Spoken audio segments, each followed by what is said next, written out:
اے لوگوں، ہندوستان میں تم 25-30 کروڑ کہلاتے ہو، پوری دنیا میں تمہاری 1 ارب سے زیادہ تعداد ہے،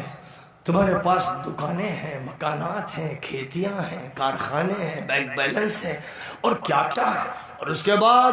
تمہاری حالت یہ ہو رہی ہے کہ تم شرک کے سامنے جباسائی کر رہے ہو، تم کفر کے سامنے جھک رہے ہو، تم نے انبیاء کرام کی دعوت کو پامال کیا، تم اپنے نبی کے اسوے کو چھوڑ چکے ہو، تمہیں شدر بنایا گیا، تمہیں ذلیل کیا گیا، تمہاری گردن جھکائی گئی، تمہاری شریعت پر ڈاکے ڈالے گئے، تمہارے تمام جو نظام ہے، جو تنظیمیں ہیں، جو ادارے ہیں، ان کو تم نے نرغے میں پھنسایا، تم نے ان کو جال میں ڈالا، تم نے سر جھکایا، ایک اللہ کی بندگی کرتے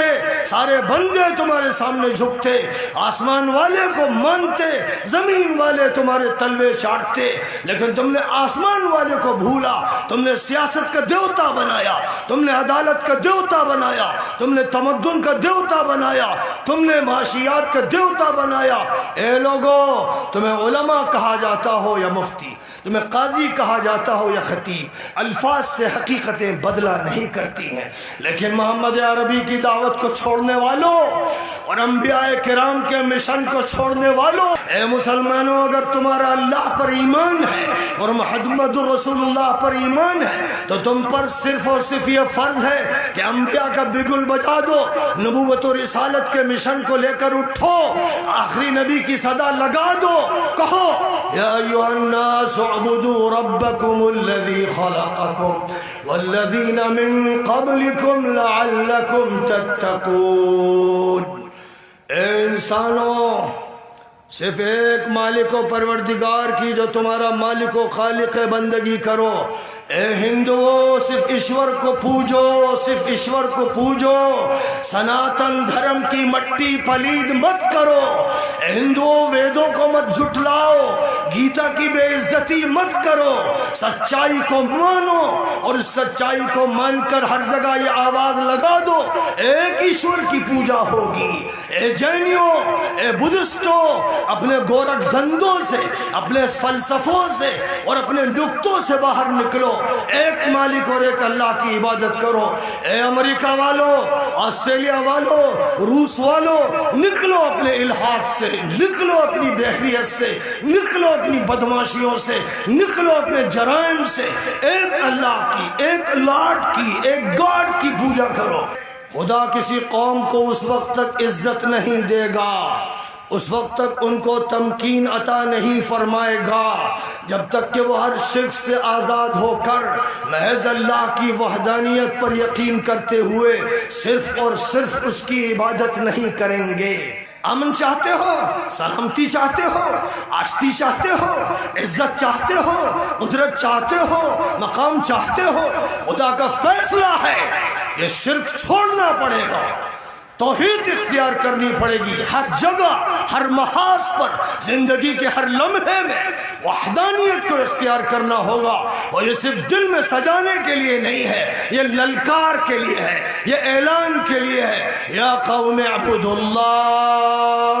ما لکم من الہ غیرہ۔ ہر پیغمبر کی طرح ہر آبادی، ہر صوبے، ہر ضلع، ہر خطے میں کہو یا قوم اعبدوا اللہ، جو تمہاری قوم ہے اس سے کہو، اور جب اوپر اٹھو تو یا ایھا الناس اعبدوا ربکم، سارے انسانوں کو مخاطب کر کے کہو۔ یہ ہے وہ پیام جو مکی زندگی میں دیا گیا ہے۔ مکی زندگی میں ہم جی رہے ہیں، 21ویں صدی کی جاہلیت میں جی رہے ہیں، دوبارہ پرشین امپائر اور رومن امپائر کے نقشے کے درمیان جی رہے ہیں، کفر کی طاقتوں اور اقتدار کے دباؤ میں جی رہے ہیں، اور جی رہے ہیں شرک کے ساتھ، وثنیت کے ساتھ، غیر اللہ سے خوف کے ساتھ، امید کے ساتھ، توکل کو مفقود ہونے کے ساتھ۔ جب دل کے اندر رقت نہیں، انابت نہیں، تعلق میں اللہ کی کیفیت نہیں، نبی کی محبت نہیں، نبی کی ہدایات پر عمل نہیں، سنتیں پامال ہو رہی ہیں، سر جھک رہے ہیں باطل کے سامنے، اور ان دلوں کے اندر سے تقوی نکل رہا ہے، رسمیں آ رہی ہیں، سادگیاں جا رہی ہیں، سنتیں ٹوٹ رہی ہیں، بدعتوں کو رواج دیا جا رہا ہے۔ جب یہ صورتحال ہے تو سن لو، کوئی راستہ نہیں، کوئی نسخہ نہیں، کوئی دوا نہیں، کوئی اکسیر نہیں، کوئی انجیکشن نہیں، کوئی علاج نہیں، کوئی تنظیم نہیں، خدا کی قسم کوئی تنظیم نہیں چلے گی۔ لکھ لو میری بات اور دیکھ لینا 5 سالوں کے اندر کہ بڑی بڑی تنظیموں کی ہوا نکل جائے گی، غبارے سے ہوا نکل جائے گی اور یہ اپنے خاتمے کا ماتم کریں گے، اس لیے کہ انبیاء سے رشتہ ٹوٹ چکا، ختم الرسل سے